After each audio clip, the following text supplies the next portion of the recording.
Warning, this podcast contains explicit sexual language and should only be listened to at work if you're looking for an excuse to connect with your HR representative. Additionally, all mentions of the word women include cis and trans women. For my friends who are genderqueer, gender fluid, figuring it out, anything in between, and feel like this conversation is also important for you, you are welcome here. Will you open up with me? These pages, they can feed your innermost desires. Do you feel inspired? Are you getting what you need? Are you coming curiously? A secret safe with me. And here you can simply be yourself. Jace reads romance. Come on in, come on in, come on. Hi, y'all. This is Jace, she, they, and you found Jace Reads Romance, a community dedicated to empowering women about sex and sexuality through the reading of romance novels. It is another month that has gone by, which means y'all get a wrap up from me, all the books that I read in the month of November 2024. Ooh, let's go to my stats first. If you are watching the video of it, congratulations, we figured out the video. Yay! If you're just listening to the audio, this does not pertain to you. But if you're watching the video and my eyes disappear, it's because my lists are on my computer, which is beyond the camera. So it's not that I don't love you. I love you desperately. I love you passionately. I just can't look at you when I'm also trying to read things. Okay? Thank you. Mm-hmm. So in the month, that was not the right right document. Not the right document. Exciting. In the month of November, here are my stats so I don't forget to share them with you. I read 23 books. I read 23 books. That was good. I'm very happy with that. And here are my diversity stats. So of those 23, 10 of them were by an author of color, and 5 of them were queer stories. In terms of percentages, that means 43.48% were by an author of color, and 21.74% were about a human who is queer. Those are good. Thank you. I hit my goals. I'm very happy. Yeah. And I think I'm going to set some new goals for 2025. I'll talk about that in a later episode. But that was really exciting for me. The full image with the stats will be on the show notes. So if you're wondering how many were physical books, ebooks, audiobooks, where did I get them, such stuff like that, you can head to the show notes at jacereadsromance.com and see that image for yourself. All right, you ready? Yes. Are we ready, Seffi? Absolutely. Amazing. Book number one, The Worst Duke in London by Amelie Howard. It is about Evangeline and Gage. And I did not know this before I read it because I don't often read synopses, but I knew it the minute I started reading it. This is a 10 Things I Hate About You retelling. Not Taming of the Shrew. 10 Things I Hate About You. Which honestly, is a Taming of the Shrew retelling. Yes, but I have to clarify that the moments and the beats are 10 Things I Hate About You, not Taming of the Shrew. So it's not, you have to marry my daughter. It's, my youngest wants to go have her season and she can't go have a season unless the older daughter goes. Yeah. Which is great. I love that. That should be enough for you to be fine with it. Absolutely. To just be like, yeah, thank you. It is book 3. I know that the actual series is not called the Hellfire Kitties series.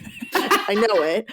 But the group of friends that this series is about call themselves the Hellfire Kitties. Okay. And so that's what I call it in my brain. It is book 3 in that series by Amelie Howard. Loved it.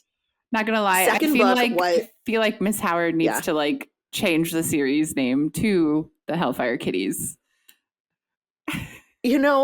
Miss Howard has a lot going on. I read an arc of a new book coming out in January by her, Starlight Air, and it is ooh. And she also writes young adults. Like, she's got a lot going on. I don't fault her, because in the first 2 books, only one of the friends calls the group the Hellfire Kitties, and the rest of them are like, I don't know if we like that name. But in this book, they actually call each other the Hellfire Kitties. So that's it. I feel like I should tell you more, but honestly, it's a 10 Things I Hate About Your Retelling, and it's done so well. Gage is a redheaded Scotsman, and Evangeline is an animal-loving, feels like she's going to be a spinster, who says to Gage, even though he's like trying to get her to London for the season, she's like, I'm going to be a spinster. You're the first person I've ever been attracted to. How about we bone? And Gage is like, but I'm a virgin. I love it. I love me a redheaded It's so Scotsman. I'm not gonna lie. Oh, I love a redhead. You're gonna see some quotes. Sorry, I should not make that noise. You're gonna see some quotes from that book in a later episode. Yes, y'all. Yes, just get ready for it. Second book was A Fate Inked in Blood by Danielle L. Jensen. This is an epic fantasy. I'd say really fantasy light on the romance. It's based in Norse mythology, and it is forbidden love. The main characters are Freya and Bjorn, and it was okay. Freya was very annoying to me. So she has what they call a drop of blood in her, and it's not like Greek mythology where, a god snuck into her parents' bedchamber and, got busy. Yeah. Gods will bless babies. Yeah. And be like, here are some of my powers. Yeah. Yeah. Norse and so mythology she's one is of different those, in that sense. Very different. Yeah. Which was one of the things that I liked. But so these people with a drop of blood, they're unfated because the fates can't predetermine what they'll do. But there was a prophecy about her that she would name the next king of all the peoples.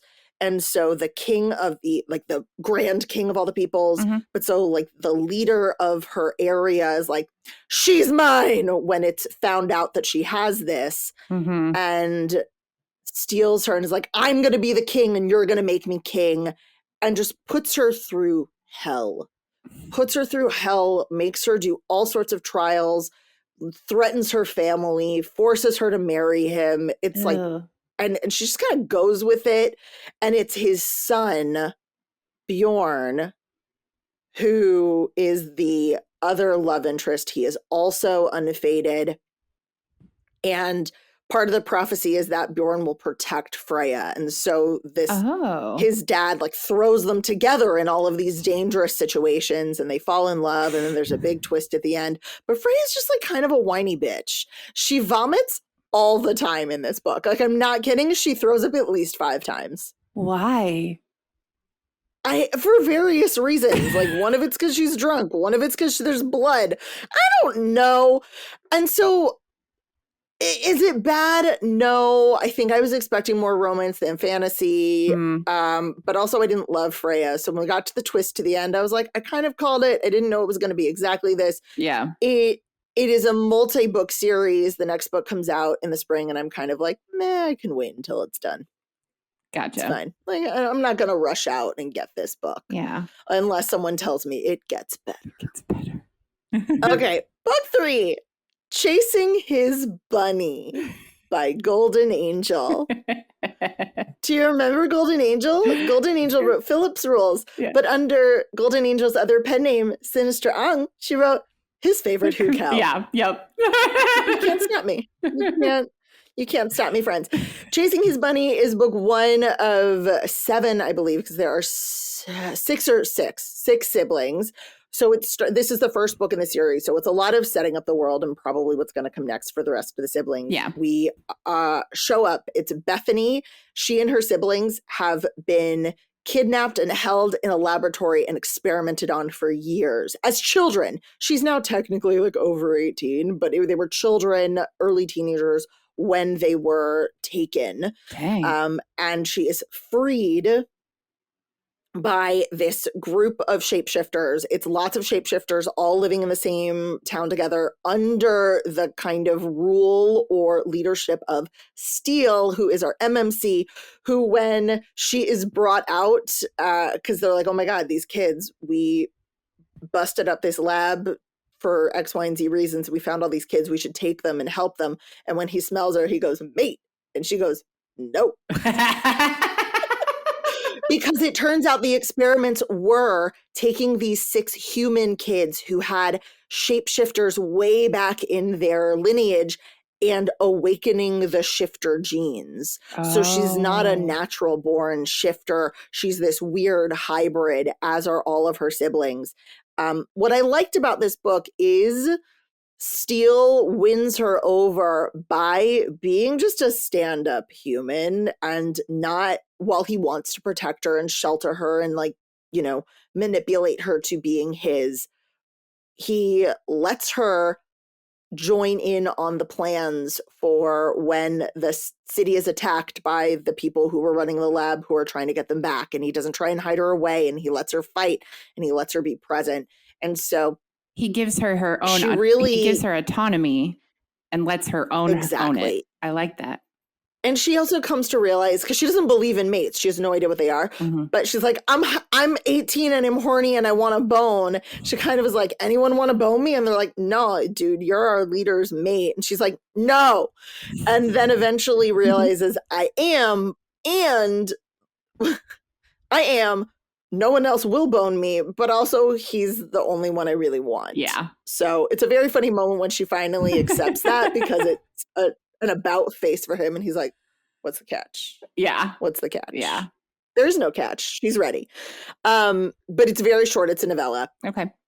Next was Lost and Lassoed. This is book 3 in the Rebel Blue Ranch series by Lila Sage. I listened to this as an audiobook. I also have a physical book because I do that. This was my favorite. I liked Done and Dusted and Swift and Saddled. I think she is just getting better with every book. This is Teddy and Gus's story. It is enemies to lovers, best friend's brother, and forced proximity. Ooh. So Gus, if you've listened or read the other Rebel Blue Ranch books, Gus is part of this family. Teddy is Emmy, the daughter's best friend. We met her in the first book. We met everyone in the first book. And then, not everyone, because the next book has someone who we only met in book 2. But Gus has a kid with this woman who, like, he never really dated. Kid was a result of a one-night stand. Okay. And Gus's baby mama is out of town for the summer taking an internship at a law firm and studying for the bar. And so he is overwhelmed with single dadness. Yeah. Teddy has been working at a boutique and the boutique is closing. So suddenly she's without a job. And they do not get along. Famously, they absolutely verbally spar anytime they're in a room together. They can't stand each other. It's bad news bears. And so Emmy says in her brain, it's, well, maybe if I force them to spend time together, they won't hate each other as much. Hey, Gus, why don't you get Teddy to be your part-time babysitter this summer so that you can have the care you need for your kid? Yeah. And because he's a rancher and has these crazy hours, he's like, Teddy, you might as well just stay in my house Sunday through like Thursday while you're watching my kid, because I leave at 4 a.m. or 4:30 in the morning to go do my job. So then they're living together part-time and they have to interact and exist. And it's so good. This is narrated by Jason Clarke. And Jason Clarke is very interesting to me because Jason Clarke does Jason Clarke, which is fascinating because when he is other characters, he has different voices. He has a great range, but he seems to only narrate a main character in this Jason Clarke voice. But you know how I feel about the nickname baby. You know how I feel about it. I hate it. Yes. I hate it so much when a man calls a woman baby. Except he calls her Teddy baby. And I melted. The first time he like whispered Teddy baby. Ooh. I fucking died. And I was like, okay, where the hell did that come from? Because I hate Baby, but for some reason, Teddy Baby, I'm fine with. And it like burned a little slow. It burned a little slow, but once it burned fast. And this was truly my favorite book of the three. So nice. Kudos. I'm really excited for the fourth one, which comes out next year, because these seem to just get better and better. Nice.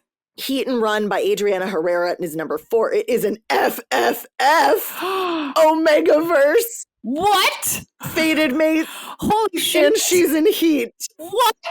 And it was 5 chili spices. Oh my God.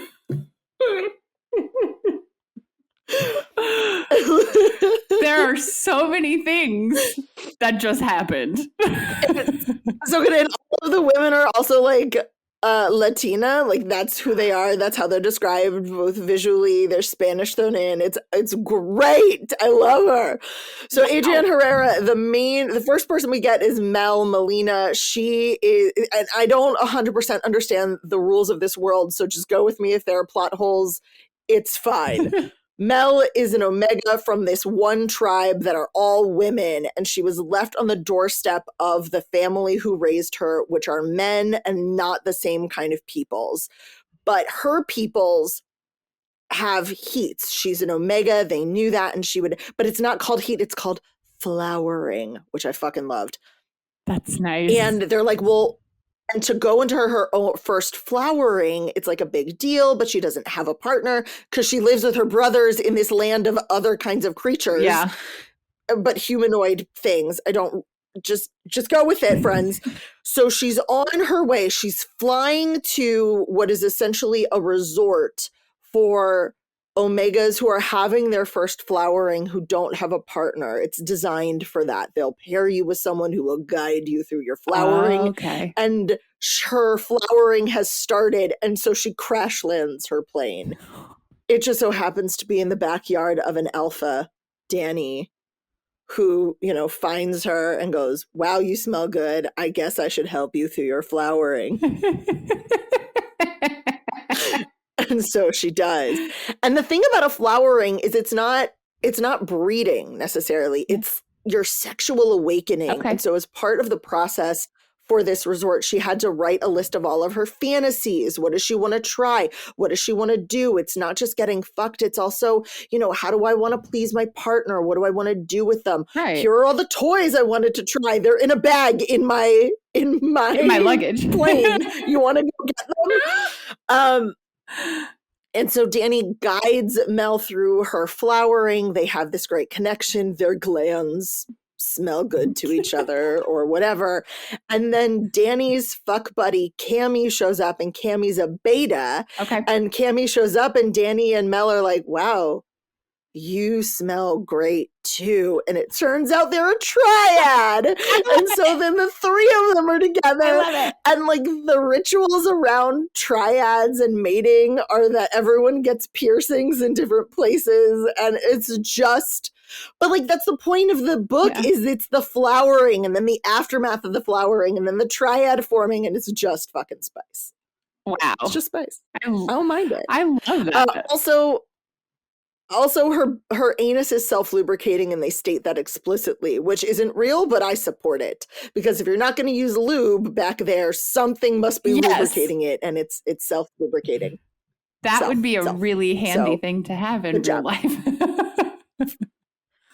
It would be weird. It would be weird. But it wouldn't. It would be weird. It would be handy. It would be handy. Next book is Not My Type. I also listened to this as an audiobook. This is by Evie Mitchell. It's part of her All Access series, which all delve into some sort of disability, either visible or invisible. In this case, it is Frankie and Jay, and Frankie had cancer as a child in her spine and is in a wheelchair. And we meet Jay. It is so disability rep. It's friends to lovers and bondage. It's Not My Type, KNOT, my type, because Frankie is a sex therapist and has a podcast where she talks about accessibility and intimacy, and not just how to have sex with people whose bodies work differently, but also how to have these conversations and think about things. And she had a listener question come up about bondage, shibari specifically. And she says, I don't know anything about shibari, but in the tiny town that she lives in, somehow there's a kink space. And Jay is the instructor of accessible rope play at the kink space. And so she meets Jay and they have a connection, and she goes to a class where she's the model, and she goes, wow, this feels amazing for me too. And you know, I love that her journey with it is she says it felt so freeing, because so much of her life is rigid control and awareness of her body and what's going on. And when she was engaging in bondage, she could just free her mind and put her trust in Jay, and she didn't feel like her body was broken. It was beautiful. But Jay's like, no, we can't date. I have a bad history of dating, so we're just going to be friends. We're just going to be friends. We're just going to be fuck it, which is one of my favorite moments. I love a fucking moment. I love a fucking moment. I love a fucking moment, and they get together, and it's really beautiful. There's a third act breakup, but these books are really short. And the audiobook, I think, was less than 6 hours. Wow. So in book form, they are quite fast. They would be. I'm waiting for the fourth book to come out and for the naughty cover to come out, and then I will have naughty cover books for all four of them. I'm really excited about I know you are. They're really great. But one of the things I really liked is how they talked about their intimacy as well. And Frankie is very open about what does she need in bed. And because of the way that her body works, she needs to be very conscious about cleanliness when it comes to intimacy. And so Jay has to wash his hands anytime he's gonna play down there. Like hands have to be washed every time they have sex, or anytime they're intimate around her vulva. She has to pee, because for her, UTIs are very dangerous and they can spread and they can become very bad very fast. But there's a moment where, you know, anytime they start to talk about getting frisky, he gets up and he goes and he washes his hands.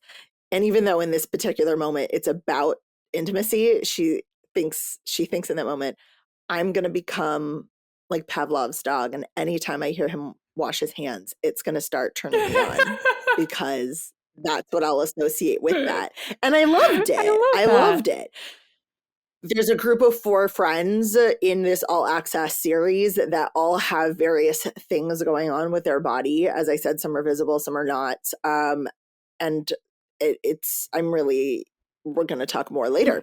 Then I read Pride and Protest, which I'm just mad it took me so long to read Pride and Protest. It's by Nikki Payne. It is her retelling of Pride and Prejudice. What I've noticed in a lot of Pride and Prejudice retellings, and I have been reading a lot of Pride and Prejudice retellings, is that if you stay true to the circumstances of the book, the urgency isn't translated well into the modern time. It isn't urgent to find a husband. It isn't, a big deal if you are unmarried. You will not be destitute. You will not be a burden on your family.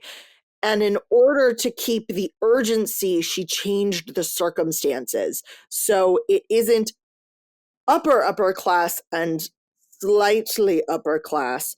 It is someone who lives in the projects, Lisa.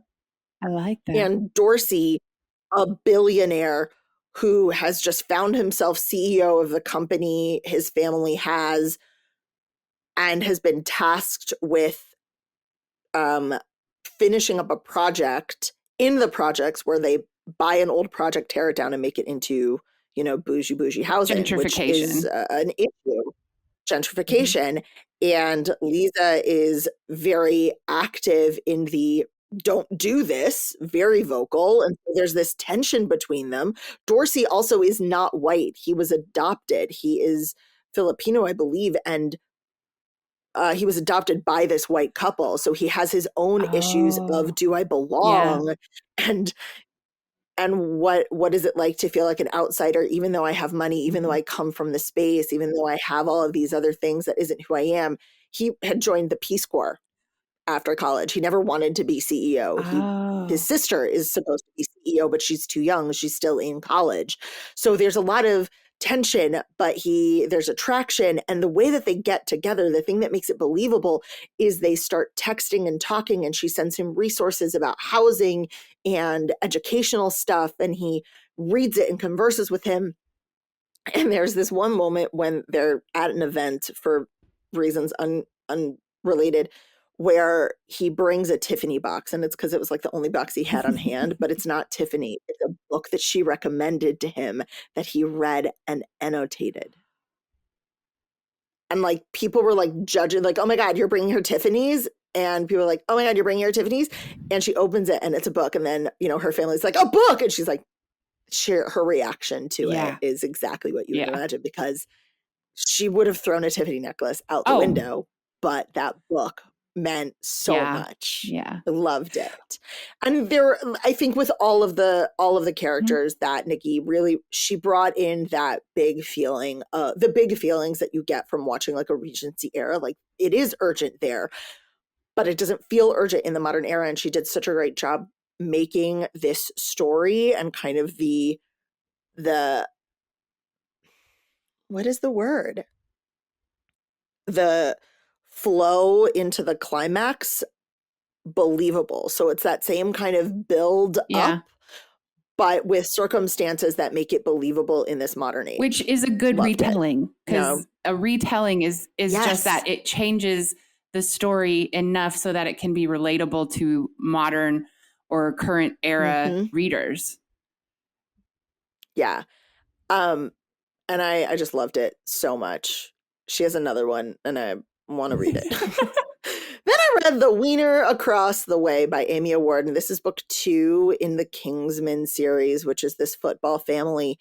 And it did not hit for me the way that I expected it to. Cock Down the Block was the first one. And I think I thought it was fine. There were some weird moments, but in general, it was fine. What I like about her books is that she's so body positive and not in and just kind of, and she admits it in her author's notes. She's living in a world where she can play pretend. Where yes, there's fat phobia, but the main character Kelsey and then the MMC is Declan. She has accepted her body. She loves her body. Her body's beautiful. There's no acceptance. There's no bullshit that has to be figured out. We don't really see any fat phobia. While it exists kind of tangentially, it's not within this story. That's not what this story is about. It's a community of women many of whom are larger bodied, and they are just supportive and beautiful. However, I figured out why this story didn't hit for me. Is this story felt like caricatures and not characters. If that makes sense. It does. So this is very inspired by the real life romance in 2023 between a pop star and a football player. And those were real people, and they have like nuance and, there was a lot going on. But with these two, it just felt so almost one-dimensional. Like it felt like it was like a retelling of the images that those two people give off to the public, and not real people. Okay. Yeah. And so Kelsey isn't really a well-rounded human. She's the circumstances that we find her in, and Declan is just kind of one note.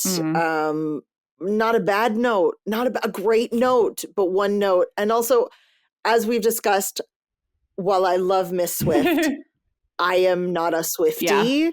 And so I also didn't swoon for this retelling. Fair.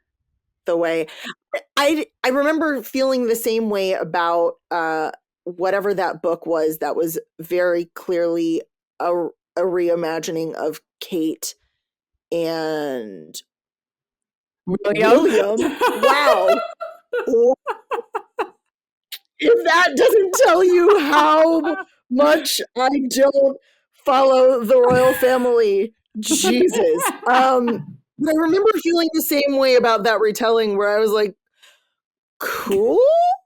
That's nice, dear. And I also miss a lot of those beats that when I talked to a friend of mine who'd read that William and Kate book, she was like, oh, well, this was this and this. I'm like, I don't know what those are. So if there were hidden moments from their relationship, like I do remember there's a bracelet, like he gives her number, he gives her his number on a bracelet, but it's a weird, but it's a weird fake dating thing where her people are like, oh, you should fake date. And he's like, no, I don't want to, but doesn't tell her that he has said no to their offer. So she thinks they're fake dating. And he's like, no, I'm wooing you for real. And like, that was also weird. So I'm going to keep going because I think some of the other brothers are more interesting and I do like other things. Also, I don't know if this is going to become a trend, but I don't love where they have sex for the first time. I remember this from Cock Down the Block. Like, it's really the first time you're going to have sex with each other in the locker room in a high school gym. High school? That's really going to be our first time. No.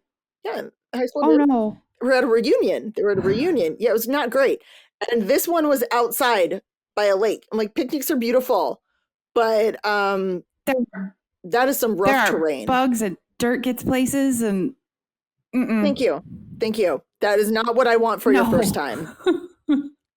So I don't know if that's going to be a theme either, but we're 2 for 2. Going back to the All Access series, can you tell that I really liked it? I did.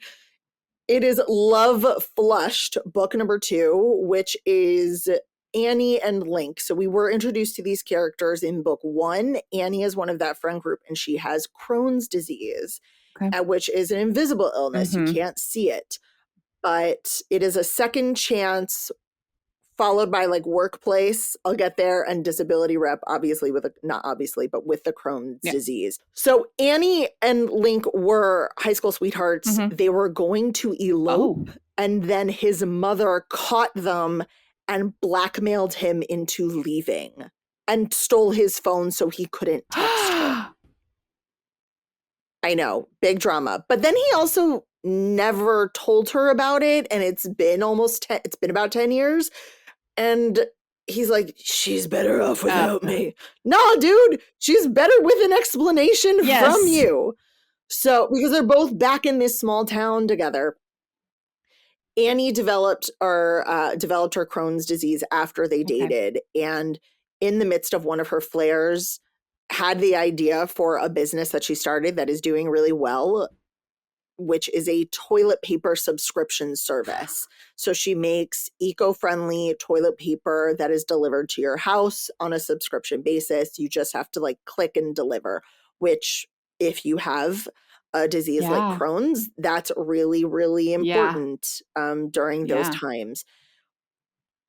Link and his brother Theo have a paper factory that they've recently inherited from their grandfather. Their father had been running it and they realized he ran it into the fucking ground. So they need to figure out how to get capital fast. And the way that they do that is by Annie buying into their paper factory so she doesn't have to deal with bullshit production companies that are trying to like screw her out of her contracts. So suddenly they are working together, they're thrown back together, and they have to confront these things that happened to them many, many years ago. What I really liked about this, and in Not My Type, Evie doesn't shy away from the less glamorous parts of their circumstances and their disabilities. In Not My Type, we see Frankie have to navigate stairs and bathrooms and things that aren't made for her. And in this, we see Annie go through multiple flares and deal with the steroids that she's on and how does that affect her body and the lines on her skin that come often with this disease, physically how that affects her, and how, like, what does it feel like to go through meds and things of that nature. She doesn't shy away from it. And I think that's important because it doesn't make you unsexy or undesirable. It's part of your life, and we should reflect people's lives. So I really am appreciating that. And it's opening my eyes to, oh shit, what would happen if under stress, my disease kicked in and I suddenly were like, I had to like run to a bathroom in a public space, or like and carry heating packs with me and a whole slew of medications. It's just something that, unless it's your life or you live with someone who has these diseases, you you are afforded the luxury of not having to think of. And that's really where romance novels can be very powerful, because it puts you into the mind of someone who is going to get and is deserving of a happily ever after, regardless of what's happening with their body, and it has nothing to do with them. So I am really liking these all access books. It's definitely not, and they're spicy. I should forget that they're spicy. It's definitely not a representation that you see in any type of book, to be honest, really, romance or otherwise. So it's, I really like that this author is putting that out there and being so very obvious about what a person with that particular disability deals with when it comes to flares, or even just on a day-to-day basis, if it's just the condition that they live with.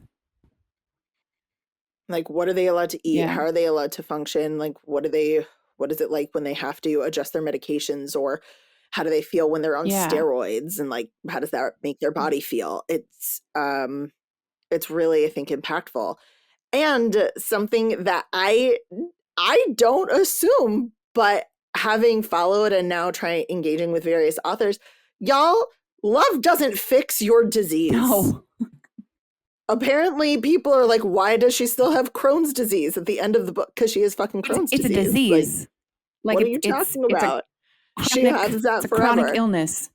You can't get, it's not a cure. Apparently that's a thing that these authors come up against. I know. So I'm just going to state that for the record.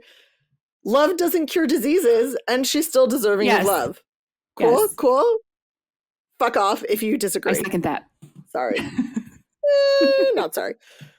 Next book, Collide, which is a hockey romance, college hockey romance, and boy, does he fall first. It is Summer and Aiden, and I'm going to say this is, if you liked Icebreaker, but didn't want both of them to be athletes, and the spices the same percentage of Icebreaker, it's a smaller book. Icebreaker's 450 pages. This is about 350 pages. So you're getting fewer scenes, maybe by like 1, 2, possibly 3, but they are still spicy as fuck scenes. They're great.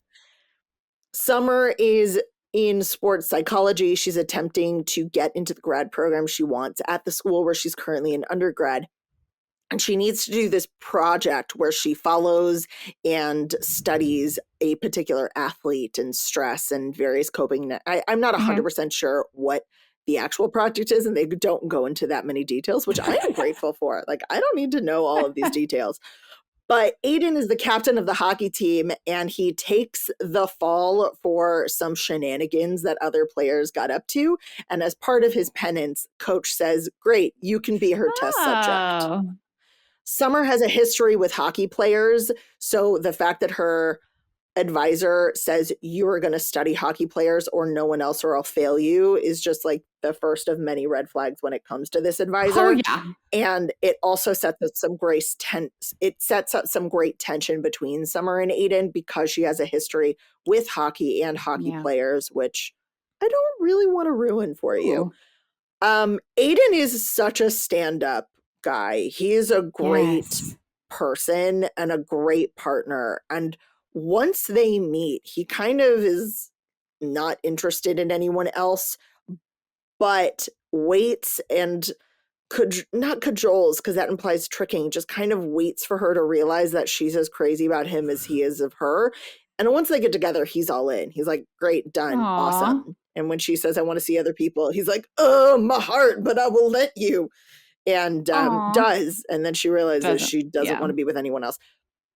The drama of this story mainly falls in Summer and the process of getting into this grad program and her terrible advisor and drama with that, because Aiden has already been signed to a hockey team for when he graduates. So that isn't really up in the air. It's all about Summer, which I kind of loved. Yeah.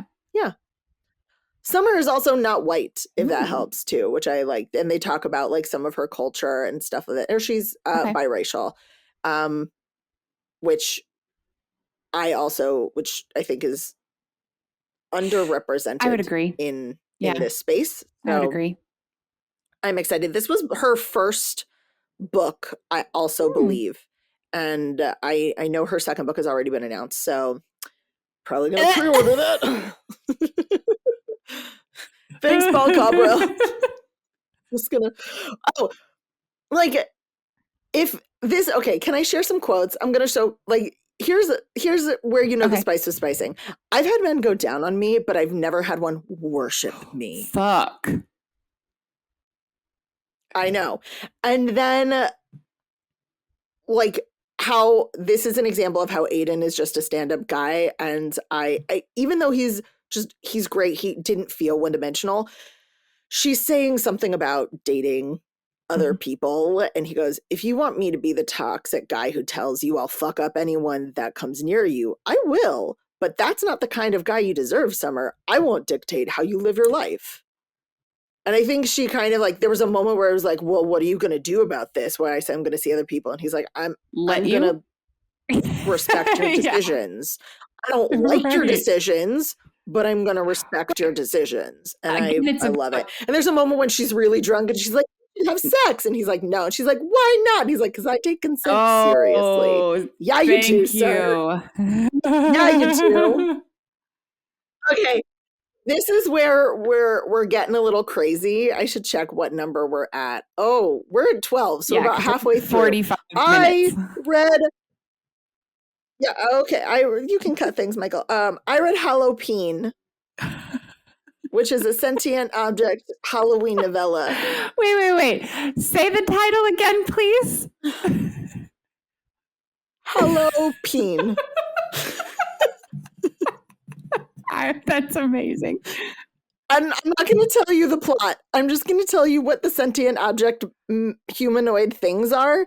It is 3 pumpkin humanoids for one of the 3 stories. Yep, there are 3. And then a candy humanoid creature. What? Yeah, I have no words. But I will say that the imagery is oddly, it's so spot on. This is such a bonkers concept. And yet the way that she describes these creatures is so perfect. Here's an example. This is about the pumpkin creatures. It's 3 of them and 1 woman. His produce hood throbs against my tongue. The edges of his stemmed tip tickling my tonsils. What in the actual fuck? Look, it's just an entire book of that.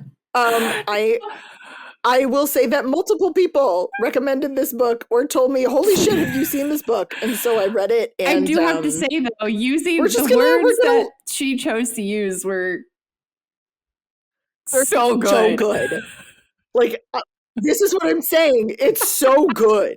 The descriptions are just perfect, even though at the same time you're like, help.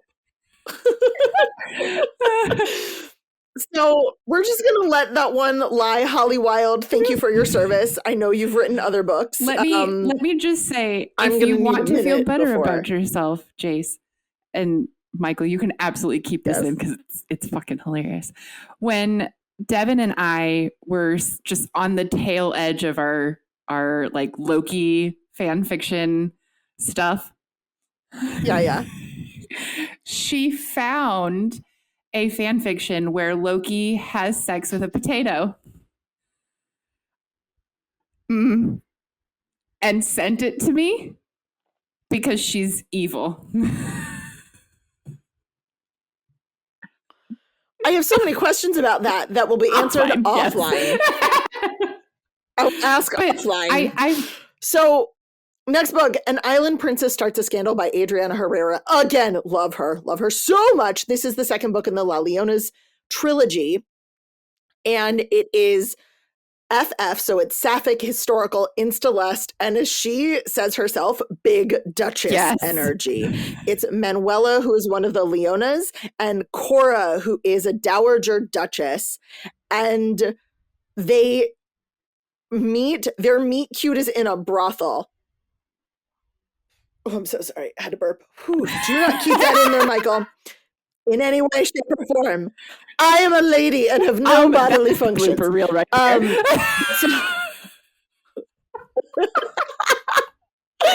So Manuela is engaged to a wealthy man back in the Caribbean, and to basically, can I say that again without all of the extraneous shit? Manuela is engaged to be married to a wealthy man who is trying to get a connection with her family, who still has some old money clout in. Yes, it's kind of creepy. She is gay, but she has convinced her family and fiance to let her go to Paris with her friends to get her trousseau, which of course her fiance is paying for. And she is determined that while she's in Paris, she is going to experience the carnal lust of women and, live the life that she wants for these few weeks that she has. She meets Cora in a brothel in the ladies section and accidentally stumbles into Cora's private rooms and is admiring the art in her room when Cora comes in and goes, "Who the fuck are you? What's up? Why are you climbing on the furniture?" And they have this chemistry. They don't exchange names, and then they meet when Cora is trying to buy this land from her to make a railway. And so Manuela goes, "Sure, I'll sell you my land, number one, for 4 times the amount that you offered me because you know you were lowballing me. And number 2, if you take me on adventures in the sapphic ways for the remainder of my time here." And even though there's this chemistry, Cora's like, "I will not let myself be seduced by a lady," because she has her own history, and then loses her shit over Manuela. And it is so great. So much. Just watching Manuela like, "Oh no, I'm just so sexy," and Cora just devolve into this maniac who is obsessed with her. And there's, it takes her to a bunch of it's like, one of the outings we're going to is a lecture on sapphic beetles. And Manuela's like, "Are you fucking kidding me? Are you fucking kidding me? No, that's not what I meant." So she's like, "I was invited to this wonderful place of womanhood." And she goes with a friend and she sends Cora a note. And when she gets there, Cora shows up within an hour, storms in and is like, "Bitch, you're coming with me." And would if she could have thrown her over her shoulder and walks her out into her carriage. It's great. It's great. It's spicy. It's historical. Adriana Herrera, Heat and Run, is a total fantasy land that I'm not quite sure, but maybe might be associated with Christmas and Santa Claus. Don't quote me on that. But this one is historical and is so much research done with it. And it tells the story and brings to light that this wasn't fiction. There really were women living with their lovers who were doctors and artists and wealthy and there. And so much of queer culture has been erased from history or is attempted to be erased from history. And so what Adriana Herrera has done with this book is not only bring out this queer story at a time when most of us have been told there was no queerness, but also between 2 women who are not white.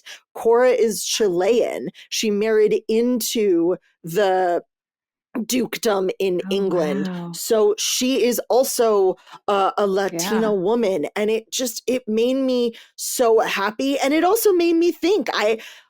I read this as a physical book. And the only problem with reading a book like this in a physical book for me is the amount of times I had to pause, put the book down, look something up, misspell it, retry again. Whereas when I'm reading on an e-reader, I can just click and I get access to Translate and Wikipedia and dictionary and all of those things at my fingertips. So that's my only, I'm like, oh, my ignorance is stopping me from reading this book. But did I look things up anyway? Yeah. Yes, I did.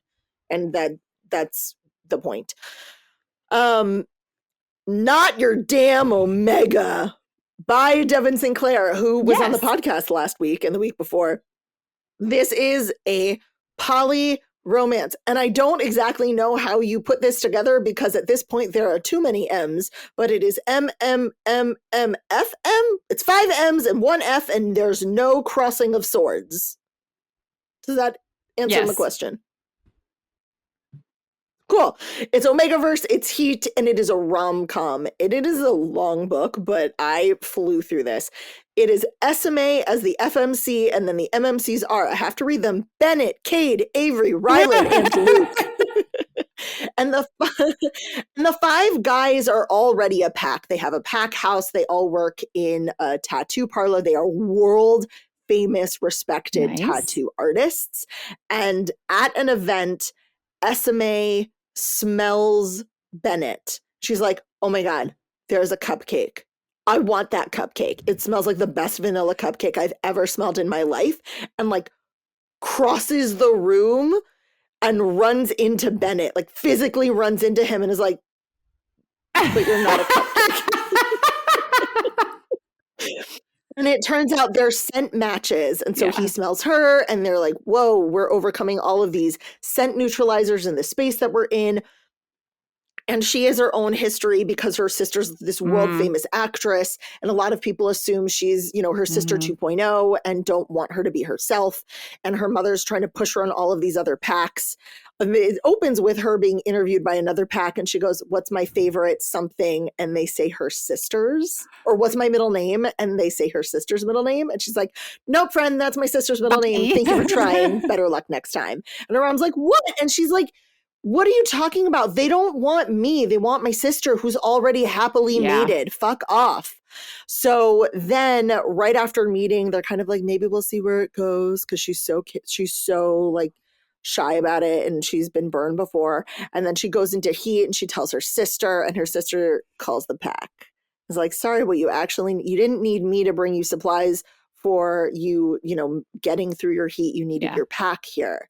They're yours. I know it, even if you're not ready to admit it. And so we get that. We get the going through Heat together. We get the, you know, being intimate with all of them. We get the, okay, we're going to court you now, move in with us. We want to spend time with you, these one-on-one dates. And there's some miscommunication stuff that causes drama at the end, but it's a rom-com. It's very quick. It's very easy. Actually, the book is long. The actual book is long. My copy is not as long, and it's because it's on the minuscule print. But I loved it. It was so light and fluffy and happy and spicy as fuck. It was 4 chili peppers.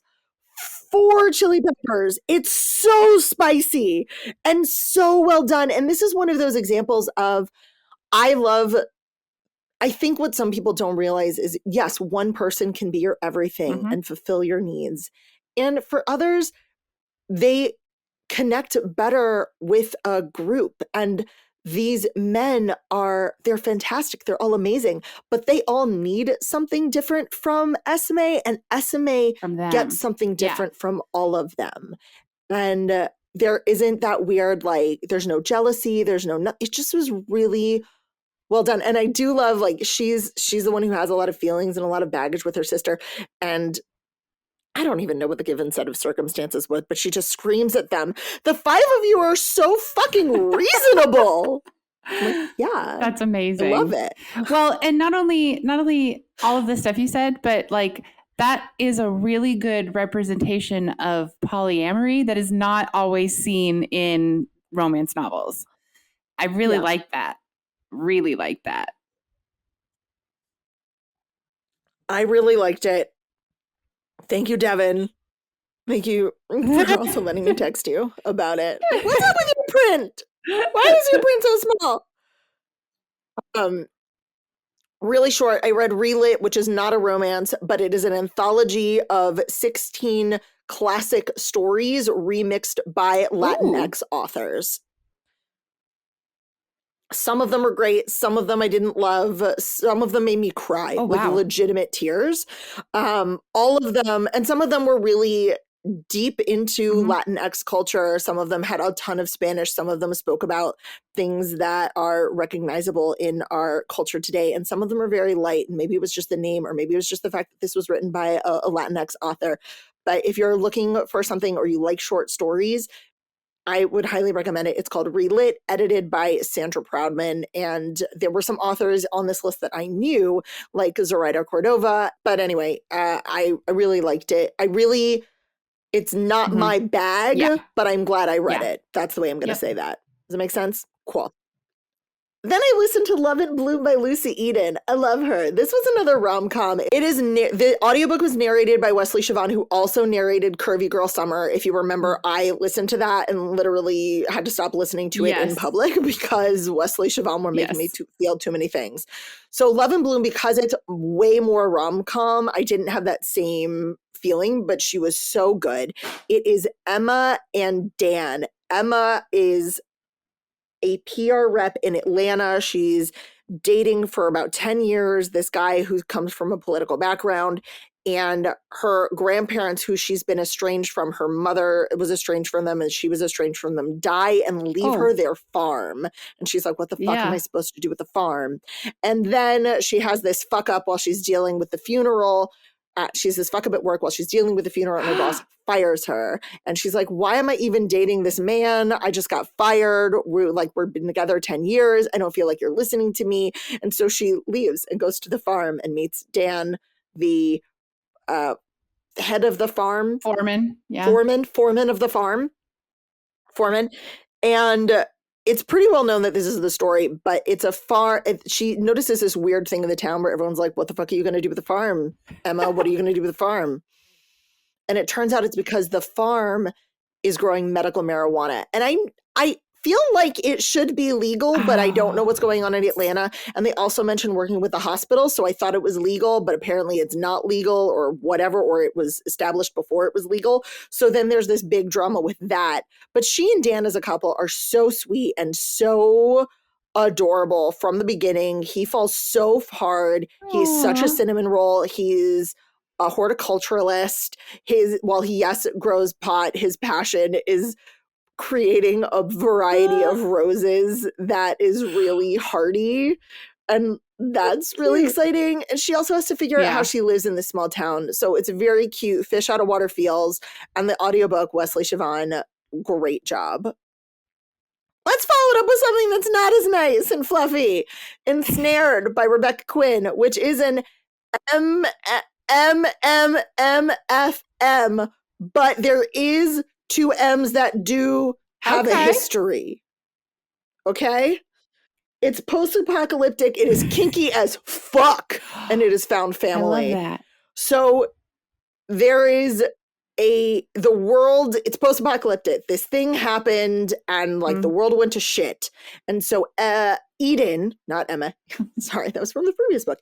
Eden has been living by herself in a cave. She has managed to cultivate a garden and food and survive for the past 4 years, but she is stumbled upon by a roving band of men who are then chasing her through the woods for 3 days. So she's running from these men who she definitely knows are going to do not nice things to her. And she stumbles upon 3 men who are like, okay, I guess we're going to save you. And they do. They just, murder all of the other guys. And those men that she runs into are Dom, Bo, and Lucky, and they are part of a little quintet, 5 people, who 4 of them were in the army together. But Jasper, who is the only one who wasn't in the army, was a psychiatrist for the army, so they all knew him. And the reason they were together is because all of them belonged to this kink club off base, and that's where they were when the world went to shit. So they were all together when that happened, and they stayed together, and they're living at this house of Jasper's that is way too bougie to be believable, but you have to suspend your disbelief. And they're like, sure, Eden, you can stay with us as long as you service all of us. Of course. Also, by the way, we're all kinky as fuck, and you've been with one man who liked to do missionary and told you were bad at sex. So welcome to your sexual let's awakening. Just say so things happen. Your sexual awakening. This book ends on a cliffhanger. Book 2 is out. Book 3 is not, hasn't even had an announced date for publication. So I am going to wait, because people who I know who've read the next book say that the cliffhanger of that book is even worse than the cliffhanger of the first book. And so part of me is if I wanted to find out what happened next, I could, and I can live with that at the end of this cliffhanger.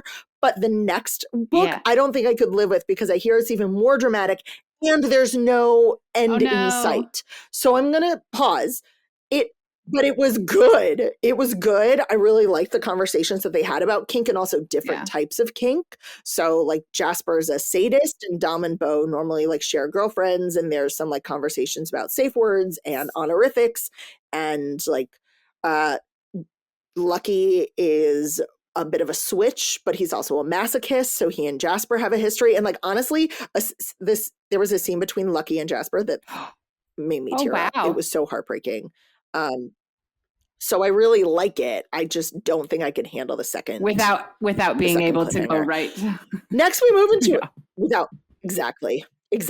So let's move into a holiday romance, shall we? Nellie Wilson, thank you, ma'am. Corporate mandated holiday romance. This is MF. It is fake dating, slow burn, and a true anti-capitalist novella. So if you need some anti-capitalist feelings in your life right now, go read this. Brooklyn has started her dream job. She's in marketing, but she really wants to save the environment. And she finally has a job at this company that she's idolized, with a CEO that she's idolized for over a decade. And her first day, she meets the CEO and she's like, "Ooh, you give me the ick, sir. And you sent an email." And I'm like, I don't know what this email does not actually sound above board. This proposal you want me to create a presentation for doesn't sound like it actually could do what you say you're doing here. So she's telling her roommate all of this, and her roommate is gay, and her roommate's like, the brother of this girl I dated who you met because he had to pick up some of her stuff is an investigative journalist. You should call him. This guy's name is Max. She meets with him. They talk. He's like, "Do you want to help me break the story?" And she goes, "Yes." So in order to get him access to some of her coworkers and also her office space, they start fake dating because there are all these highly recommended workplace holiday Christmas events over the next few weeks. So they start fake dating so that he can go to those, and then they work together to, you know, bring down this company, and they develop feelings for each other. Max is also Jewish. And something that I loved in this book, number one, Nellie Wilson in her author's note was like, "Hey, I know my MMC is Jewish and I've written MMC point of views, but I don't feel confident with his because I don't know what it's like to be in the brain of someone who's Jewish at Christmas time. I'm trying to do this justice, and I had a lot of beta readers, but I don't feel comfortable making him a point of view character." And I appreciated that. That's actually pretty awesome. One of the things that Brooklyn goes through. Yeah. It was really awesome. I thought, like, as much as I love a male point of view, I also respect the moments when it might not feel appropriate or like something you should do, or whatever point of view you're dealing with. But there was a lot of Jewish stuff in there. And I think one of my favorite moments was Brooklyn listened to something Max said and went, "Oh, I think that's a holiday. It sounds like a holiday. I'm going to go look that up myself." And didn't put the onus on Max to do all the work of explaining the things going on in his life that were not, you know, Christian. And she even started to become aware of all the ways in which the world isolates those who don't celebrate Christmas at that time of year. So I felt really connected with that. Listen to Belladonna next by Adeline Grace. I was told this was YA. I think this is new adult. She's 19, and there is maybe sex. I do mean maybe, because it's so weirdly described. I'm not sure. I'm honestly not sure. But it is a gothic mystery, enemies to lovers, slow burn. And while you might have seen descriptions of like, she's in love with death and she takes Belladonna so she can, no, she doesn't love death. She hates death. She wants to get the fuck away from him. Signa Farrow is the point of view character, and she can't die. But everyone around her seems to be dying. And she's had accidents, and like she goes into this weird like death in between space, and she sees death and then she heals and she doesn't. So she sees death all the time, but he's always around for these terrible things, and she hates him and she wants him to go away. But at the beginning of the story, the person who is currently her guardian dies. I don't even want to get into the circumstances. And long lost family members. So like a long lost aunt has recently passed, and her husband is like, my wife always wanted to take you in, but everyone else always fought so hard for you. They fought so hard so they could get, you know, the money that her trust would give them to take care of her, and then never actually took care of her. It's really bad. So she's been very neglected. And so he goes to this house. She goes to this house where her actual family by blood has died, was of this illness that nobody could understand. And the daughter is wasting of the same illness. And it turns out that they were both poisoned. And she takes it upon herself to find out what happened to this aunt and to save this cousin. It's fairly slow, like it's fairly easy. It's very gothic. It's not, you know, it doesn't feel, I don't know why, maybe it was just the narration, but it was a very easy listen. I liked it. It was fine. I've heard the next books are better, so that gives me hope. It's a single narrator too, so even if I don't love all the choices of a single narrator, at least I'm getting the consistent choice. Next, this is, okay, I'm really mad at this. I'm really mad at this because I wanted to read Kate Daniels. Kate Daniels is another one of those PNR series from, you know, 20 plus years ago that I missed. And when I went to Ilona Andrews' website, I misread the instructions, but also they did a bad job.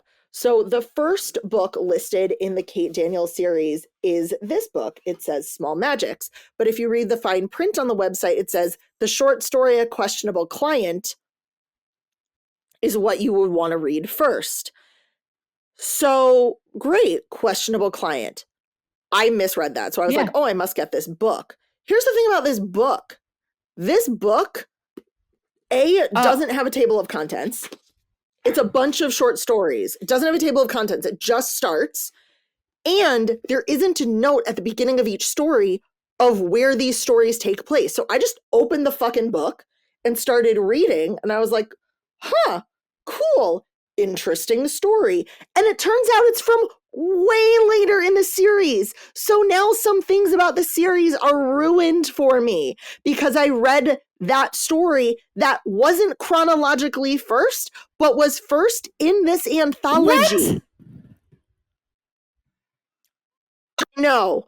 So I read a couple others, but I did read A Questionable Client. And it's once I got to like other characters' point of view stories where I was like, this has got to be fucked. Like, there's no way that I should be reading point of view stories from I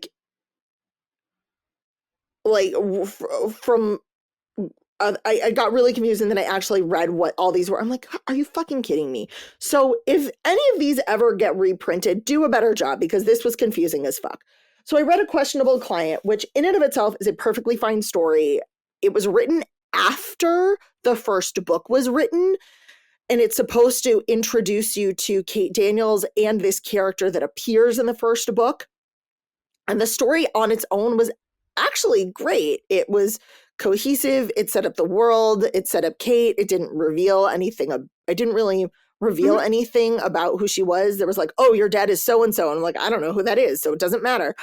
My only problem is once I read Magic Bites, which, yes, we'll get to in a minute or so, it doesn't align with the story of how they said they met. So it was like he ingested something and like was poisoned. I'm like, that's not what happened in the short story. So like you had this introduction that you probably threw away when you wrote the first book and then wanted to make it a better short story, but it doesn't match up with what you said in the first book. What? That's just lazy writing. Like that's just being a lazy writer. I know. So anyway, don't read it. You don't have to read this at all. Noted. Okay, this book comes out on the 10th. And I'm so sad. It's called The Blessed, or The Blessed is how I always read it. It's by Anne Shade. I read an arc of this, and my arc did not contain a trigger warning list. And I knew that. and I kind of knew what was coming. And other people have given some very stark reviews of this book, like 1-star reviews because of this thing, which I do agree with. But I'm like, girl, you did not need to give a 1-star. Also, you DNF'd this book. You should not have given it 1 star.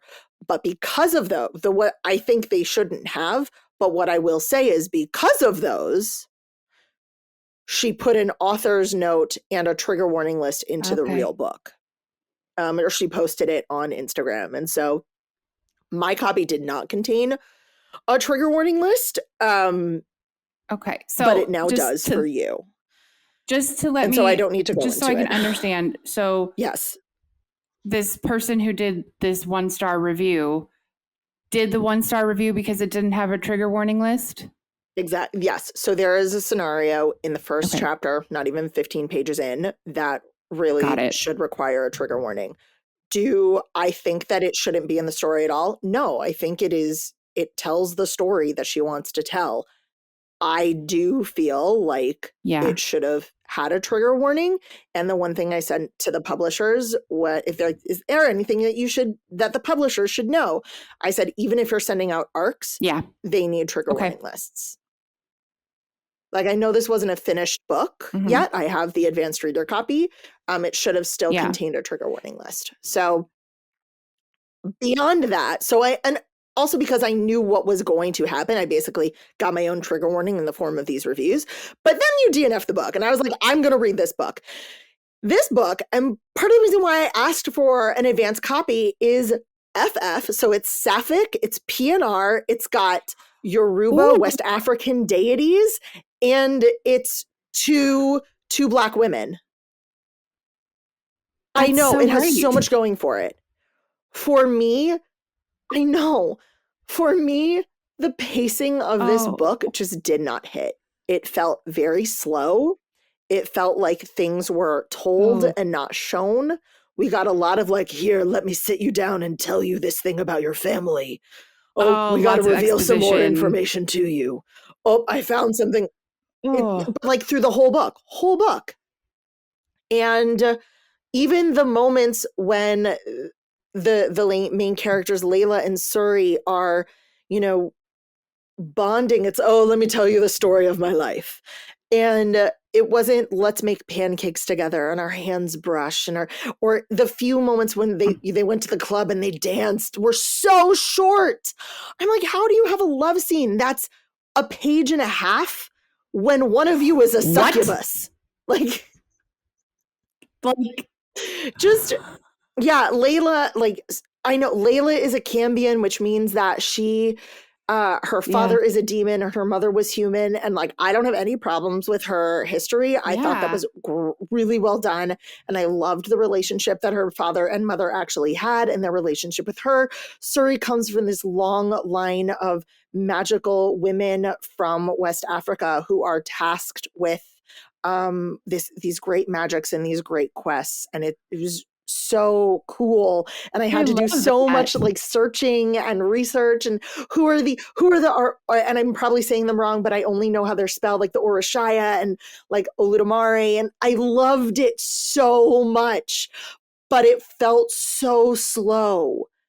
And even the climax just felt very lightly described. And it just didn't hit for me.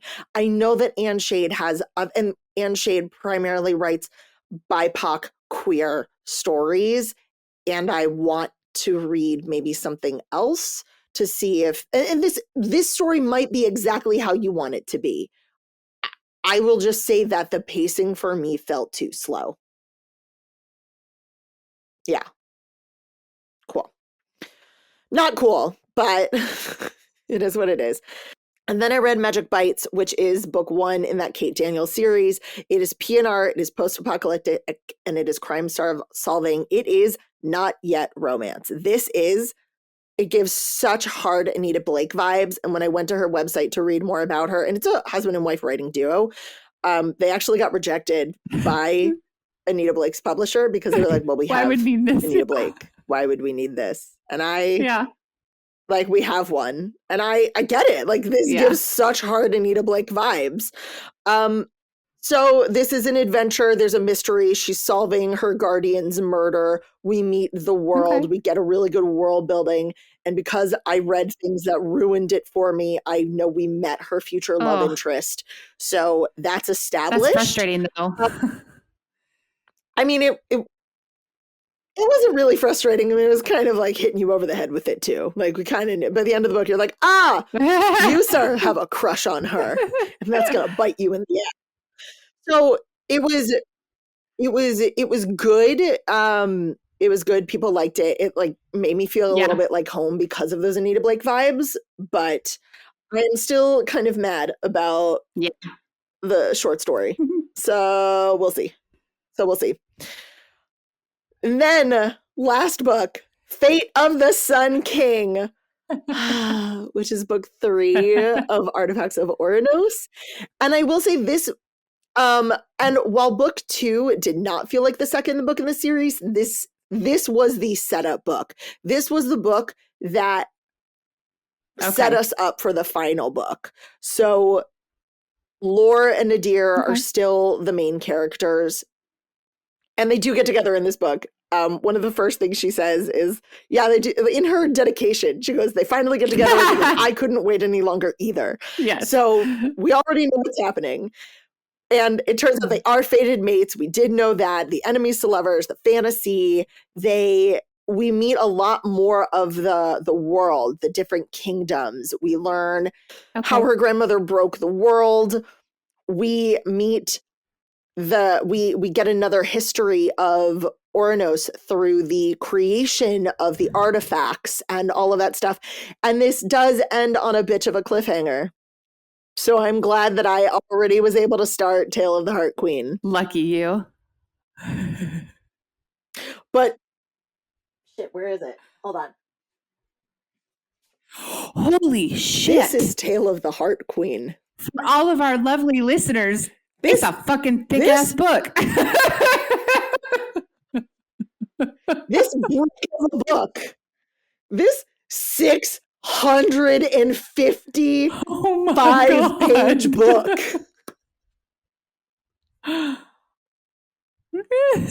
Is what I'm reading. So that was it. I did it. We did it. 23 books.